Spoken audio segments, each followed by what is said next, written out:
Captain Lee Do-won sat in his command chair aboard the KSS Harmony, watching the stars through the ship's large viewing window. It was another quiet day of patrol near Jupiter's orbit. His ship was Earth's newest diplomatic vessel, designed to make a good first impression if they ever met aliens. After 50 years of space exploration, humanity had yet to find intelligent life. But they kept looking. Do-won sipped his coffee and checked the ship's readings. The Harmony wasn't very big, but it was beautiful. Its white and gold colors showed Earth's peaceful intentions. The crew of 20 was small but well-trained, ready for any diplomatic mission Earth might need. "Captain," called Officer Ba from her station, "I'm picking up a strange signal. It's not one of ours." Do-won put down his coffee. "Show me." The main screen lit up with a pattern of waves that kept repeating. The signal was clear and structured, definitely not natural. "It's coming from behind Europa," said Ba. Her hands moved quickly over her console. "Sir, it looks like a distress call." Do-won stood up. After years of space travel, this could be humanity's first contact with aliens. And they needed help. "Plot a course," he ordered. "But approach carefully. Send a message in all known formats that we're coming to help." The Harmony changed direction, its engines glowing softly as it moved toward Europa. As they got closer, they saw it. A ship about twice their size, its silver hull damaged on one side. It wasn't like any ship Do-won had ever seen. "The ship is responding to our message," said Ba.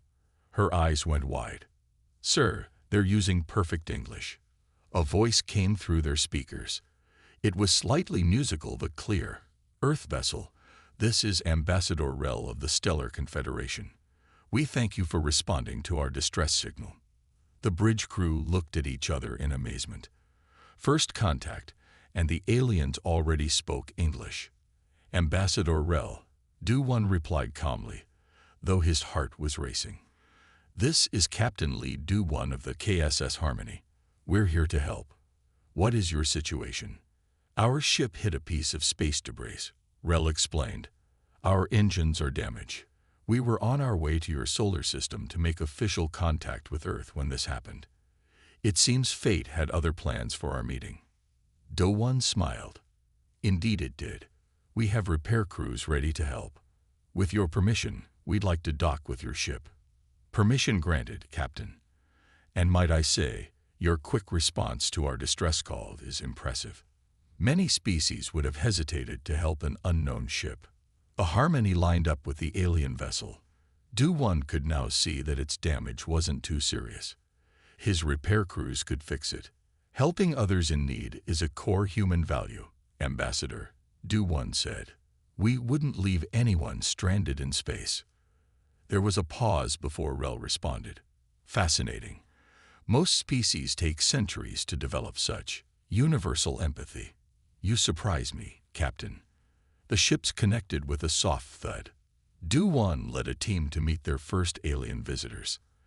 At the airlock, he straightened his uniform and took a deep breath. The door opened to reveal Ambassador Rel. The alien was tall and elegant, with silvery skin and 4 arms. But what struck Do-won most was Rel's kind expression. Some things, it seemed, were universal.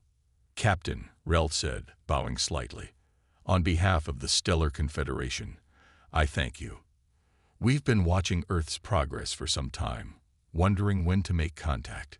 Your response today has shown us that you're more ready than we thought." "Ready for what?" Do-won asked. Rel smiled, or at least Do-won thought it was a smile. "Ready to join the galactic community, Captain. Your ship's name is Harmony, yes. How fitting. Because harmony is exactly what we seek. The Confederation needs species who understand diplomacy, who help first and ask questions later. We need species like yours." Do-won looked at his crew, seeing his own excitement reflected in their faces. This was more than first contact. This was an invitation to the stars. "Ambassador," he said, "I think this is the beginning of a very interesting friendship." "Indeed, Captain," Rel replied. Very interesting indeed. Kim Ga stood at the viewing window of her transport ship, watching as the massive space station Concordia came into view. The station was enormous, shaped like a giant wheel, with spokes reaching out from its center. Lights sparkled all along its surface, making it look like a city floating in space. As Earth's first ambassador to the Stellar Confederation, Ga felt the weight of responsibility on her shoulders. It had been 3 months since Captain Lee Du-1's first contact with Ambassador Rel, and now humanity was taking its first steps into galactic politics. Ambassador Kim, the ship's captain, called. "We're receiving docking instructions from Concordia Station." J.A. nodded, straightening her formal blue diplomatic uniform. She had studied hard for this moment, learning about the different alien species and their customs. But reading about aliens was very different from meeting them. The ship docked smoothly at one of Concordia's many ports. G.A. took a deep breath and walked to the airlock. As the door opened, she saw a group of different alien species waiting to greet her. Some were tall, others short. Some had many arms, others had none. But they all watched her with great interest. Ambassador Rel stepped forward from the group. "Ambassador Kim, welcome to Concordia. We are honored to have humanity join us." "The honor is ours," Jia replied with a small bow. She had practiced this greeting many times. As they walked through the station's wide corridors, Jia noticed how other aliens stopped to watch her pass. Some whispered to each other, while others moved quickly out of her way. "They seemed nervous," Jia said quietly to Rel. Rel's silver skin shimmered as they walked. "You notice much, Ambassador?" "Yes, many species are uncertain about humans. Your quick advancement from planetary travel to space exploration has surprised many. Some say it's too fast." "Too fast?" G.A. asked. "We only wanted to learn and grow." "Exactly," Rel said. "Most species take thousands of years to reach space. Humans did it in less than 300 years. It makes others wonder what else humans might do quickly."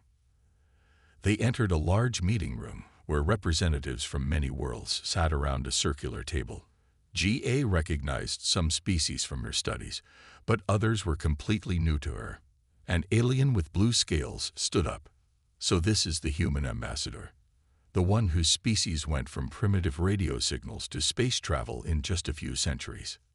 "Yes," Jia replied calmly.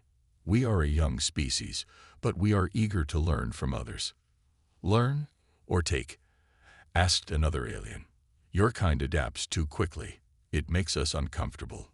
Jia thought carefully before speaking. "When humans are uncomfortable with something new, we try to understand it better. Maybe we could start there. I would be happy to answer your questions about Earth and learn about your worlds too." The room grew quiet. Rel made a sound that might have been a laugh. "You see," the ambassador said to the others, "this is why humans interest us.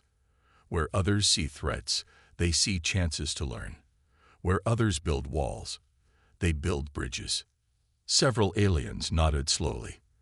The blue-scaled one spoke again, but its tone was softer now. Perhaps we could discuss cultural exchange programs." "I would like that very much," Jia said with a smile. As the meeting continued, Jia realized something important. The aliens weren't just testing humanity's technology or knowledge. They were testing how humans handled new and uncomfortable situations. And maybe, just maybe, humanity's way of facing the unknown with curiosity instead of fear was exactly what the Confederation needed. Later, in her new office on Concordia, G.A. wrote her first report to Earth. She wrote, "We have much to learn from the Confederation, but it seems they also have something to learn from us, how to turn uncertainty into opportunity." Ambassador Park Sung-ho walked through the grand halls of the Confederation Peace Summit on Concordia Station. Today was important. Representatives from 50 different species had gathered to discuss new trade routes and security agreements. The meeting hall ahead was filled with the soft murmur of various translation devices as aliens of all shapes and sizes talked among themselves. Sung-ho adjusted his formal diplomatic uniform and checked his translator device one last time. After 6 months as Earth's second ambassador to the Confederation, he had learned to be thorough. His predecessor, Ambassador Kim, had taught him well. The head of the Confederation Council, a tall being named High Speaker Ven, stood at the central podium. Their crystalline bodies sparkled under the room's bright lights as they began to speak about unity and cooperation. Sung-ho noticed something was wrong before anyone else did. Perhaps it was his military training before becoming a diplomat, or maybe it was just human instinct. A small maintenance robot in the corner was moving strangely, not following its usual cleaning pattern. The robot suddenly stopped its work and turned toward the podium. Sung-ho saw a small panel open on its side, revealing something that definitely wasn't part of its cleaning equipment. He didn't stop to think. He didn't check the diplomatic rulebook that said no one should approach the High Speaker without permission. He didn't worry about the protocol that forbade touching crystalline species without their consent. Sung-ho ran. He crossed the room in seconds, jumping over the security barrier. Several aliens gasped. No one had ever broken protocol like this before, but Sung-ho didn't care. He reached High Speaker Ven just as the robot fired its weapon. Sung-ho tackled the crystalline being, carefully angling his body to protect them as they fell. The energy blast from the robot's weapon hit the wall behind them, leaving a scorched mark where the High Speaker had been standing moments before. Security forces quickly disabled the robot. The room erupted in chaos as delegates shouted, and security teams rushed around. But Sung-ho was focused only on helping High Speaker Ven back to their feet. "I apologize for touching you without permission," Sung-ho said formally, bowing deeply. "I know it's against your species' protocols. I will accept any punishment for breaking diplomatic rules." The room fell silent. Everyone waited for High Speaker Ven's response. Breaking multiple diplomatic protocols was usually a serious offense. But the High Speaker's crystalline form vibrated in an unusual way, creating a sound that Sung-ho's translator took a moment to process. They were laughing. Punishment. Ven's translated voice filled the room. "You saw a threat, acted without hesitation, and saved my life. And your first concern is about breaking protocol." "The diplomatic rules exist for good reasons," Sung-ho replied. "I respect them, but in this case, I had to choose between following rules and preventing harm."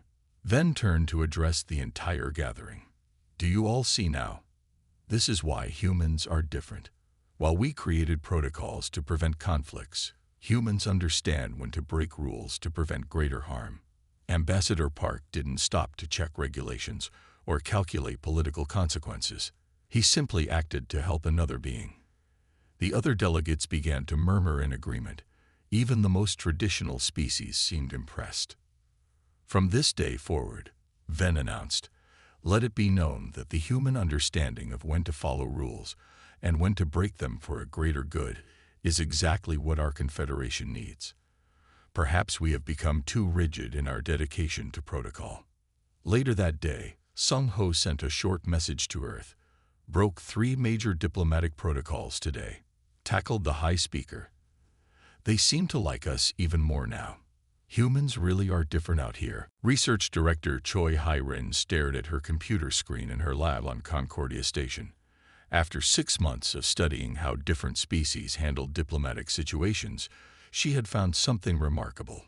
Her discovery could explain why humans were so good at diplomatic work. "Run the test again," she told her computer. The screen showed brain scans from 20 different species, including humans.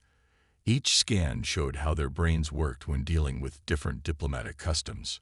The computer beeped, confirming her findings. Hai-rin sat back in her chair, amazed by what she saw. She had to share this with the Confederation Council right away. 2 hours later, she stood in front of the council chamber. Representatives from all major species sat in the circular room, watching her with interest. Ambassador Kim Ji was there too, representing Earth. "Distinguished council members," Hai-rin began, "I have discovered why humans seem to handle diplomatic situations differently from other species." She showed them the brain scans on the large screen. Look at how other species' brains work when faced with conflicting diplomatic customs. She pointed to several images. When a crystalline being meets a water dweller, they can only focus on their own customs or the other's customs, but not both at once. This is normal. It's how most species' brains work. She then showed the human brain scans. But humans are different. When we meet someone with different customs, our brains can think about both sets of rules at the same time. We naturally try to find ways to respect both customs, even if they seem to conflict. The council members began to whisper among themselves. One of them, a tall being made of shifting shadows, spoke up. "Can you give us an example?" "Of course," Hyrin replied. "Let's say one species greets others by touching hands, but another species considers touching highly offensive. Most species would have to choose one custom or the other, but humans naturally look for a third way, like creating a new greeting that respects both customs." Ambassador Kim stood up. "Is this why Earth's diplomatic missions have been so successful? Because we can understand and work with different customs at the same time." "Exactly," Hyrin said. "What other species see as humans being unpredictable is actually our ability to adapt quickly. We don't just learn new customs, we find ways to blend them together." Another council member, a being with bright feathers, asked, "How did humans develop this ability?" "We think it's because Earth has so many different cultures," Hyrin explained. "Humans have always had to understand and respect different customs, even on our own planet. We've been practicing this skill for thousands of years." The council chamber grew quiet as everyone thought about what this meant. Finally, High Speaker Ven spoke. "Dr. Choi, your discovery explains much about human behavior. When Ambassador Park saved my life, he didn't choose between following protocol and preventing harm. His mind found a way to do both. He protected me while still showing respect for our customs by apologizing immediately." "Yes," Hyrin agreed. "Humans don't see diplomatic rules as rigid laws. We see them as guidelines that can be adjusted when needed, while still respecting their core purpose." As the council continued to discuss her findings, Hyrin smiled. She had helped everyone understand why humans were different. It wasn't because they were better, but because their minds worked in a way that was perfectly suited for bringing different species together. That evening, she added one final note to her research. Humans don't just follow diplomatic rules. They understand why the rules exist, and that understanding makes all the difference. Ambassador Yang Minwoo received the urgent message while having his morning coffee on Concordia Station. Two ancient species of the Confederation, the Light Dancers and the Deep Dwellers, were close to war over territory near the galactic core. The message was clear. The Confederation Council wanted him to help solve this crisis. They had chosen him because of his reputation for solving difficult problems. Minwoo studied the situation carefully. The Light Dancers lived in the upper layers of gas giants, dancing through storms of light and energy. The Deep Dwellers lived in the dense cores of the same planets, building their cities in the metallic hydrogen layers. For thousands of years, they had shared these worlds peacefully. But now the Deep Dwellers wanted to build new cities higher up, while the Light Dancers wanted to dance in deeper layers. Each species claimed the other was invading their space. What makes this dispute different from others?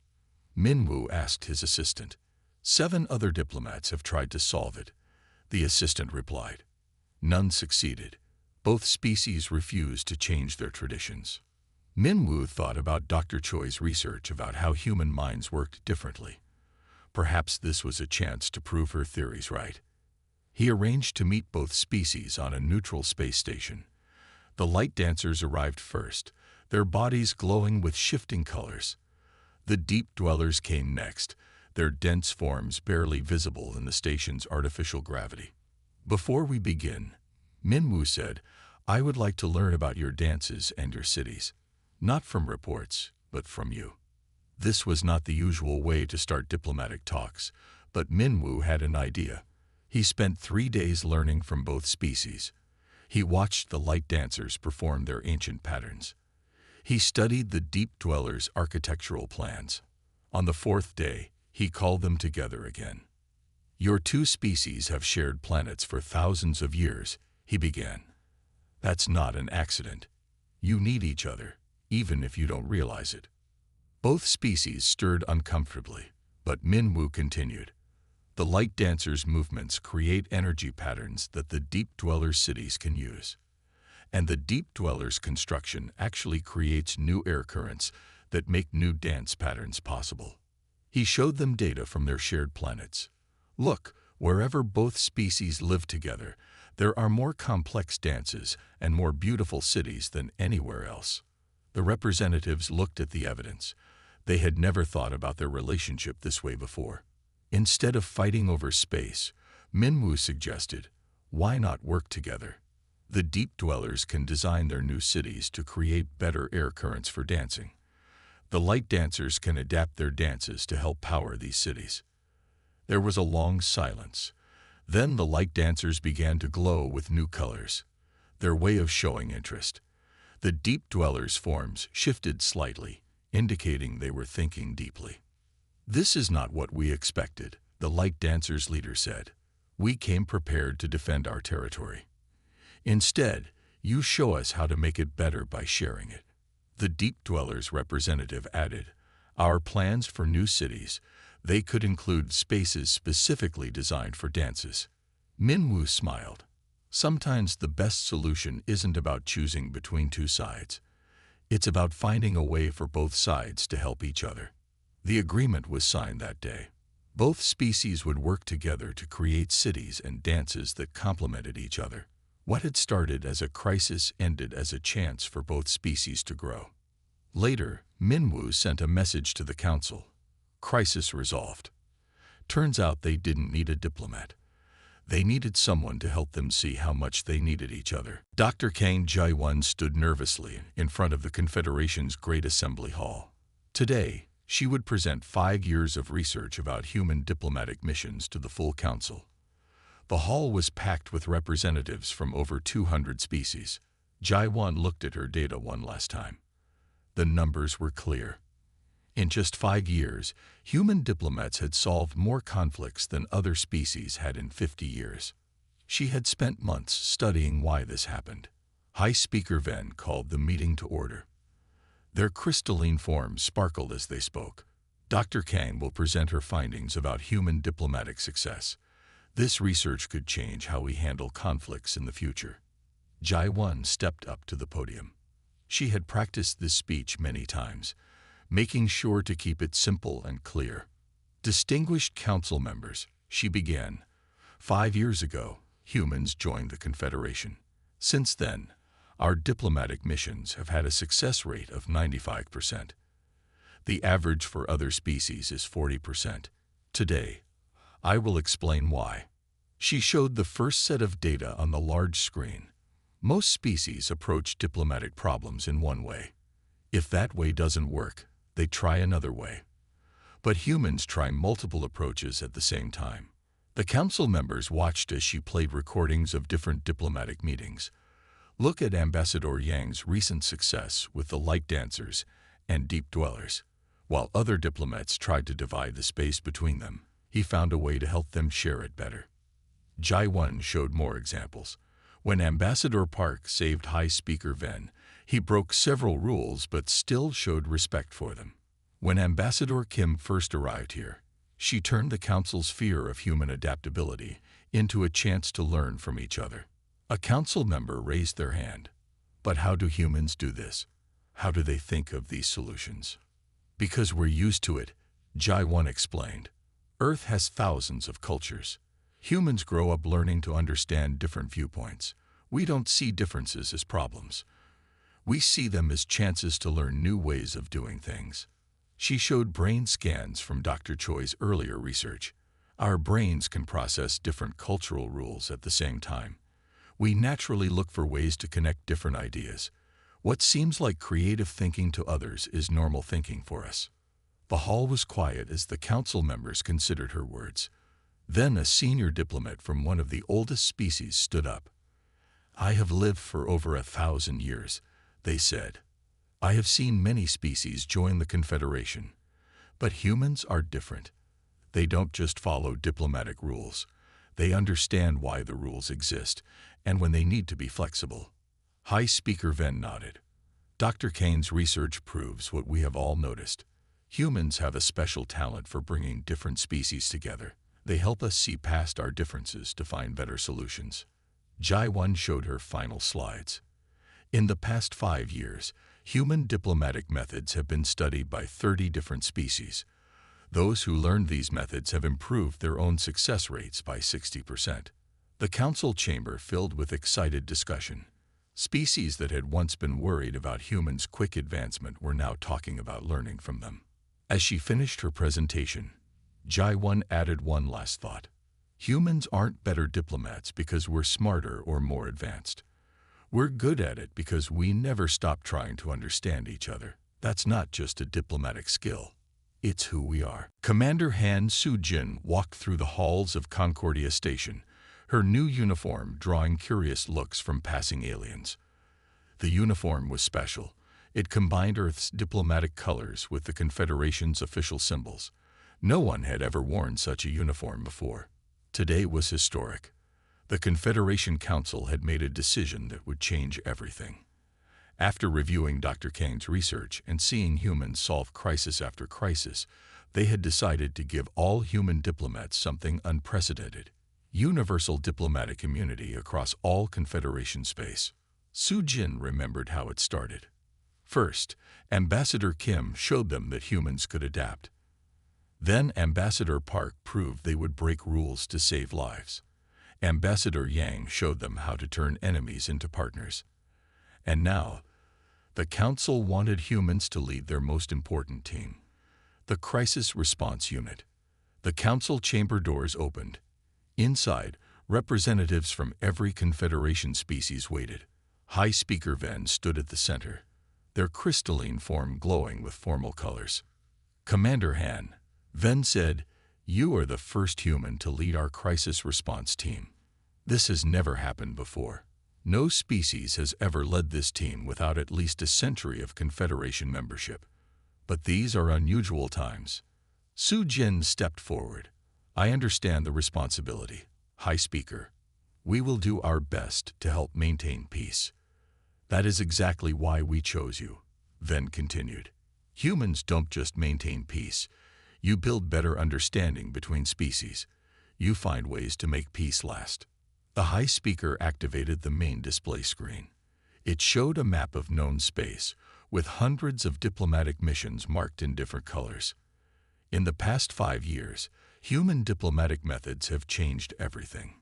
You taught us that true diplomacy isn't about following rules. It's about understanding each other. Another council member spoke up. "That is why we grant universal diplomatic immunity to all human diplomats. You have earned our complete trust." Soo-jin looked at the official declaration as it appeared on her datapad. It was written in every Confederation language. It said that human diplomats could now travel anywhere in Confederation space, meet with any species, and help solve any crisis. "There is more," Ven said. "Your crisis response team will include members from all major species. You will teach them the human way of diplomacy." Soo-jin thought about this carefully. "Teaching our methods isn't enough," she said. "Each species has valuable things to teach us too. Perhaps we could learn from each other." The council members looked at each other, impressed. This was exactly why they had chosen a human leader. "You see," Ven said to the others, "even now, Commander Han shows us the human way. She turns a simple assignment into a chance for everyone to grow." Later that day, Soo-jin met her new team. There were beings of all shapes and sizes, light dancers, deep dwellers, crystallines, and many others. Each brought their own skills and knowledge. "Welcome," she told them. "Together, we're going to do more than just respond to crises. We're going to help different species understand each other better. That's the real way to prevent conflicts." As she looked at her diverse team, Soo-jin sent a short message to Earth. They finally figured out why humans get diplomatic immunity. It's not because we're special. It's because we never stopped trying to bring people together. Director Yoon Tae-young sat in her office on Concordia Station, looking at the photographs on her wall. 20 years had passed since humanity first joined the Stellar Confederation. The pictures showed how much had changed.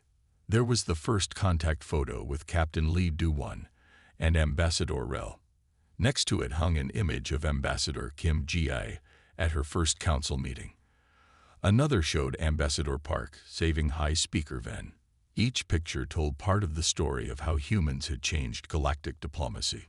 A soft chime announced a visitor. A young alien diplomat entered, one of the crystal people, like High Speaker Ven had been. The diplomat's name was Shine, and they had requested this meeting to ask about human diplomatic methods.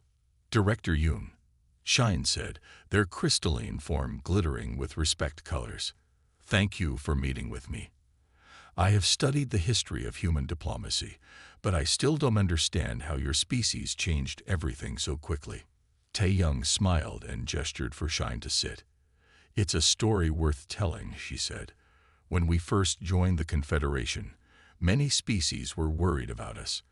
They thought we were too unpredictable, too quick to change. She pointed to the pictures on her wall.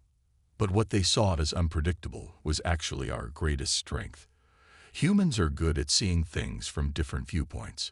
We don't just learn new ways of thinking. We combine them with what we already know. Is that why the Confederation made your diplomatic training methods standard for all species? Shine asked. Partly, Tae-young replied. But the real change happened when we started learning from other species too. The light dancers taught us about seeing patterns in chaos. The deep dwellers showed us how to build lasting foundations for peace. Every species had something valuable to teach. She brought up a holographic display showing current diplomatic missions across the galaxy. Hundreds of points of light showed where human and alien diplomats worked together. Look here, she said, pointing to different missions. These teams include members from 10 different species. They use human diplomatic methods, but they combine them with their own species' wisdom. The results are better than anything we could have achieved alone. Shine's crystal form shifted in a pattern showing deep thought. But why did the Confederation give humans diplomatic immunity so quickly? My people usually take centuries to grant such trust. Tae-young walked to the window, looking out at the stars. Because we showed them something important. That true diplomacy isn't about following rules perfectly. It's about understanding why the rules exist and knowing when they need to be flexible. She turned back to Shine. Humans didn't get diplomatic immunity because we were better than other species. We got it because we never stopped trying to understand others, even when they were very different from us. And that's why I'm here, Shine said, understanding dawning in their crystalline patterns, not just to learn human methods, but to help create new ways of bringing species together. Exactly, Tae-young smiled. That's the real legacy of human diplomacy. We showed the galaxy that the best way to solve problems is to bring different viewpoints together. Every species has something to teach and something to learn. As Shine left her office, Tae-young added one final picture to her wall. It showed a graduating class from the Confederation's Diplomatic Academy, humans and aliens together, all wearing uniforms that combined their species' traditions with Confederation symbols. Under the picture, she wrote the words that had become the motto of galactic diplomacy. Understanding differences brings us together.